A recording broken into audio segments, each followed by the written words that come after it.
여러분 안녕하십니까, 이영선입니다. 오늘은 2022 프로야구 드래프트 반드시 손봐야 할 세 가지라는 제목으로 이영선의 성동원도 시작하겠습니다. 수일 전 방송에 언급한 내용이 있었죠.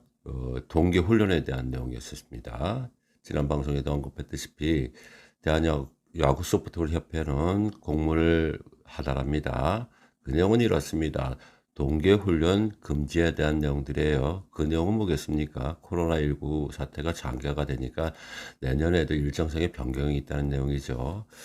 뭐 지난번에 방송에 언급했다시피 동절기 훈련들은 이제 많은 이제 제약이 있어요. 그런데 그 내용상에 보게 되면 그 첨부 사항이죠. 2021년도 시즌의 일정들은 4월 이후로 편성을 했으면 좋겠다는 내용들이에요. 그러면 어떠한 내용들이겠어요? 올해하고 똑같이 한 5월 달부터 시즌이 시작한다는 내용이죠. 오늘 서울시에 또 홍보물이 우연찮게 봤습니다. 내용이 상당하게 심각한 것 같아요. 어느 마스크를 쓰겠습니까? 남이 씌워질 때는 늦습니다. 그러면서 참 내용이 좀 심각해요. 자, 그런 내용들은 뭐 정부에서 해야 될 내용들이고, 제가 당면한 문제들은 우리 이제 2022 드래프트에 대한 이제 문제점이 생기죠. 지난 방송에도 제가 구단주가 나설 때 하는 내용들을 제가 언급한 적이 있는데, 이건 또 뭡니까? 오늘 또 방송에서는 지역 장애인 비하 삼성 신동수 방출 창퇴라는 내용이 발생이 됩니다. 내용은 이렇습니다. 자신의 SNS에 지역과 장애인 등을 비하하는 글을 올려 논란을 빚은 선수 신동수는 자신의 SNS에 야구계 동료 지도자를 무차별 비하, 폄하했다. 장애인 비하, 미성년자 성희롱을 이어갔다. 한 발 더 나아가 동대구역을 사진을 올린 뒤 역시 코로나9 사람이 안 보이노는 그건을 퍼부었다. 자, 이런 내용을 봤을 때 제가 지난 방송에도 말씀을 드렸습니다. 구단주들이 나설 때라는 내용들이었어요. 그 뭔 내용이었을까요? 이제 프로야구단도 변해야 된다는 얘기들 아니겠어요? 근데 그 이전에 스카우트에 대한 문제점들, 이제 구시대의 이제 스카우트를 향한 내용들에 대한 내용을 제가 언급한 적이 있습니다. 지난 방송에도 언급했죠. NC 학폭 정력 지명철회 신인 스카우트 시스템 달라질까 뭐 이런 내용들이었어요. 그럼 제가 여러분들한테 프로 관계자들한테 부탁할 내용들이 있어요. 코로나19는 장기화가 됩니다. 그러면 시스템이 변경이 돼야 되잖아요.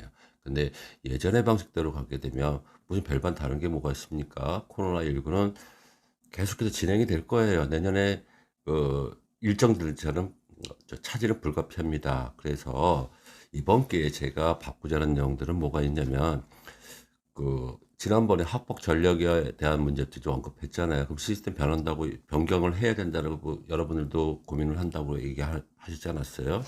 그러면 일단 첫째적으로 변경될 사항들은 선수들의 지원은 무작위 방식대로 하는 게 아니라 선수들이 지원을 하게끔 만들고, 두 번째, 그러면 생활기록부를 첨부를 하는 방법. 세 번째, 기존의 드래프트는 8월 달에 했는데 이런 방식들은 이제 무의미해졌어요. 코로나19가 장기화가 되기 때문에. 그래서 11월 정도로 드래프트를 연기해야 된다는 내용들입니다. 이 세 가지입니다. 그 이유는 뭐겠습니까? 첫째, 교육부에서 공문이 하달됐어요. 그러면 일단 대한야구 소프트볼 산하에 있는 경기 일정은 4월 이후로 미루란 얘기예요. 그럼 언제부터 시작이 되나요? 5월 달부터예요. 그러면 우리가 8월에 드래프트를 한다 칩시다. 그렇게 되면 석 달 만에 아이들이 실력 발휘한다는 게 되겠습니까? 여러분들 맨날 말씀하시잖아요. 부상 전력에 의해서 메디칼 그것도 봐야 된다는 얘기 하잖아요. 지금 그런 방식보다도 일단 석 달 동안 애들이 실력을 발휘한다는 몰이입니다. 물론 1, 2학년 때 성적을 본다고 하지만 그거는 좀 여러분들의 핑계라고 생각할 것 같고요. 두 번째, 그러면 드래프트 일정을 미루어야 되겠죠. 그러면 11월 정도로 하자는 얘기는 뭐냐면 충분하게 모시라는 얘기예요. 그러면 여러분들은 이런 얘기를 하겠죠. 대학 수시 일정하고 전에 끝내야 된다. 그거는 여러분들이 생각할 건 아니에요. 여러분들은 잘하는 선수만 뽑아가면 되는 거 아니에요. 그리고 예전처럼 짬짬이로 대학을 뽑는 게 아니지 않습니까? 수시 일정은 언제 여러분들이 신경 쓰셨어요? 그리고 그런 거는 여러분들 신경 쓸 부분이 아니세요. 왜냐면 여러분 우리 학생 야구 선수들이 대학을 진학할 때 6군데를 수시 일정으로 지원을 하기 때문에 그 와중에 대학 입시가 발표되더라도 그거는 선택사항이에요. 내가 프로 지명받으면 프로를 가면 되고 대학을 가면 대학을 가겠다는 얘기인데 여러분들이 벌써부터 예단을 할 방법은 없잖아요. 언제 KBO가 그런 문제 신경 썼었어요? 세 번째, 생활기록부의 첨부. 이 문제들은 뭐냐면 일단 학생 야구 선수들이 지원을 하게 되면 생활기록부는 당연히 그 담당 회사에서 지원을 첨부해서 받아볼 수가 있잖아요. 그러면 그 인성의 문제에 대한 부분들은 하나 둘씩 처리가 될 것 같아요.